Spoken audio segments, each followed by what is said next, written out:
Hey, what is up guys, and welcome to my channel and for another build for Stranger of Paradise. And today I have a really fun build to share with you. The Tyrant is just one of those jobs which is really fun to use because you can inflict nearly all the elements with it. But just inflicting elements doesn't make the job really powerful, so I had to look through all the weapons and other job affinities to see on how I could really make the Tyrant work, and especially also play very differently to the other jobs as well. I finally have come up with this insane build for the Tyrant that is super fun to play with, and it's also just and if not the most powerful break builds that I have made thus far. With using swords, we can inflict up to 4 elements at once on the enemies, which is pretty crazy. It is super easy to use and can be pretty flexible as well. You can do every mission in the game at the higher dragon trials and get your hands easily on some of that chaos gear. So let's get right into the build.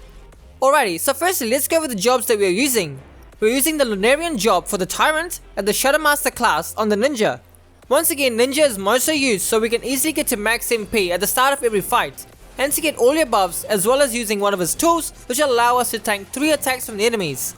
The affinities that you will need for your Ninja are 400% Void Knight, so we can have really cheap command abilities, at least 120% on your Summoner so we can chain cancel to reach max MP, 250% on your Samurai to get bonus damage on chain cancel, and finally 120% on your White Mage so we can get longer buff durations.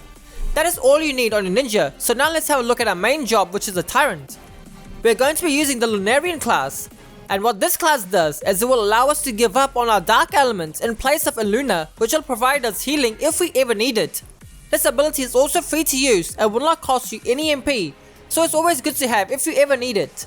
There are quite a few affinities we need for this build, one being 400% on our Tyrant, which is the most important one.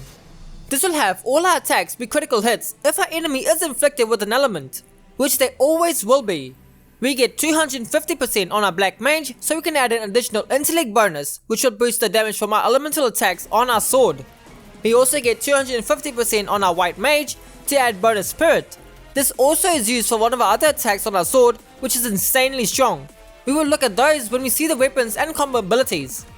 Then once again we get 250% again on our Assassin to get additional agility bonus. This will boost the attacks from our sword as well as giving us better break damage on our critical hits. And then the last one being 250% again on our Breaker to get additional strength bonuses. So a lot of affinities where we get good stat boosts which come in really handy for this build. Any other affinities you can get that give you bonus intellect or agility would be good to have. Now let's have a look at the weapons and how we can actually hit the enemies with 4 elements at once. The weapon you want to go for is any sword, and the reason why we use the sword in particular is because of this skill right here, which is the Knight's Gambit. You'll perform 3 series of attacks that are imbued with 3 different elements: lightning, ice and fire. This is the main skill which will allow us to inflict 3 elements at a time. Then from your main job you can choose whatever other element you want, which I almost always just stick to the earth element. If you know the weaknesses of the enemies, then pick whichever elements that you need. What's great about this skill is that it gets boosted from both your agility as well as your intellect, making it super powerful. But what's even more powerful than this skill is the other crazy ability on your sword, which is the Radiant Aura. This skill can only be equipped on your first combo ability, and you can easily see how broken this skill is. This skill is scaled off of your spirit, and you can just see how fast it is able to kill the bosses. What's even better is that you can hold the button down to keep on attacking with this aura. Combining these 2 abilities together makes farming bosses easier than probably any other build in the game. Any ability that can take out the warrior light super easily is a build that can do just about anything in the game. Another cool ability that you can use is the Night Glow. This ability can be found only on one of these swords. It's a really good ability to use in the missions where you fight a lot of enemies. It's able to pull the enemies towards the attack and then explode, and will kill just about any of the smaller enemies. Unfortunately, I didn't have the perfect roll on one of these exact weapons, but even without the right affinities on the weapon, you can just see how good the ability is. Also now, let's have a look at the command abilities. We are once again using the Lunatic for faster attack speed, then we have Onslaught for increased break damage, and then you have quite a few other choices that you can go for. You can go for Invisible for improved critical hit effects. For bossing, it's better to use the Seal of Blood as it will boost the damage from your Radiant Aura for quite a lot. Also, you can even use the Summon Tachi if you need it as well.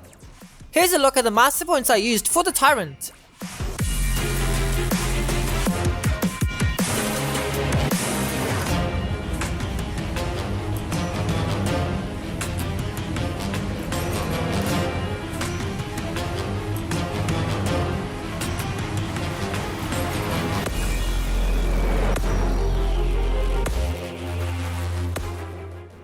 that is it for all the weapons and gear pieces you will need for this build. It is pretty easy to play with this build. If you are bossing, it's best to use the Knight's Gambit skill or the Night Glow skill in their first phase, then easily kill them off in the second phase with the Radiant Aura. You can't just use the same attack for both phases, as inflicting the same element in the second phase is a lot more difficult as they gain resistance to the element after you inflict it once. You should have no trouble killing any of the bosses in the game. Even Bahamut dies super quickly with this setup. For any other missions, you could use any of your skills.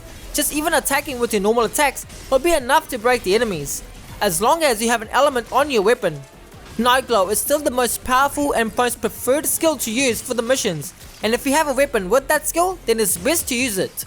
Hope you guys enjoyed the build. I'm super glad to see that the Tyrant is also a really powerful job just like the others. Just having your weapon be imbued with an element is also just as powerful. What do you guys think of this build? Let me know. I would love to hear from you all. I will catch you all next time.